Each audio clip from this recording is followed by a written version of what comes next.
শবরুম থেকে ধর্মনগর চুরাইবাড়ি পর্যন্ত চোরের উপদ্রব অত্যন্তভাবে বেড়েছে।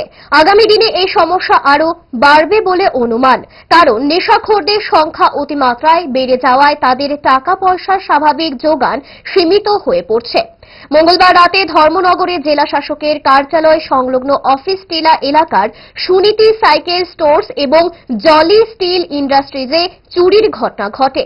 খবর পেয়ে ঘটনাস্থলে ছুটে যায় ধর্মনগর থানার পুলিশ।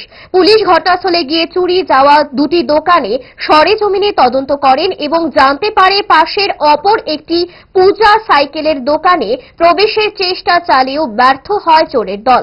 দোকানের পেছনের পাকা ওয়াল ভেঙে চোরের দল ভেতরে প্রবেশ করে এবং কিছু নগদ টাকা এবং সাইকেলের মূল্যবান সামগ্রী নিয়ে যায় বলে দোকান মালিক বিনয় ভট্টাচার্য জানিয়েছেন।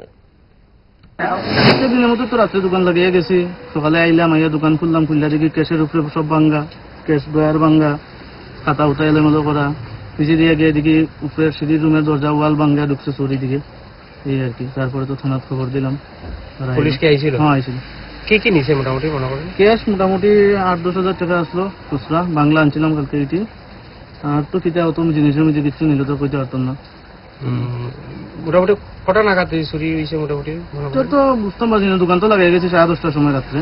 তারপরে সকালে খোলার পরে সকালে 8টা দোকান খুলছি। তারপরে এমনি কি রাত্রেকালীন অফিস থেকে পুলিশ পহরা থাকেন? পাইছি না কোনোদিন, কইলাম ভাই না, ঠিক না, দেখছি না কোনোদিন। এই নিয়ে তো পরপর অনেকটাই চুরি হয়েছে। এলিয়া অনেকবার হয়েছে আমার এই ঘর, আজকে থেকে 1-2 বছর আগে আরেকবার হয়েছিল। কয়েকদিন আগে তো অফিস তো চুরি হয়েছে, এইদিকে চুরি হয়েছে, প্রচুর চুরি হয়েছে। পুলিশি প্রহারা নিয়ে কি কইবেন আপনি রাত্রেকালীন? তা হ্যাঁ, কি ডিউটি করে তো তারাই জানে, আমরা তো আর এরকম ডিউটি করলে তো ওই আর হয় না। না, আপনার দোকানের নামটা? Suniti cycle store. কোন জায়গাতে এটা? অফিস টিলা ধর্মনগর। আপনার নাম? বিনায়ক ভট্টাচার্য।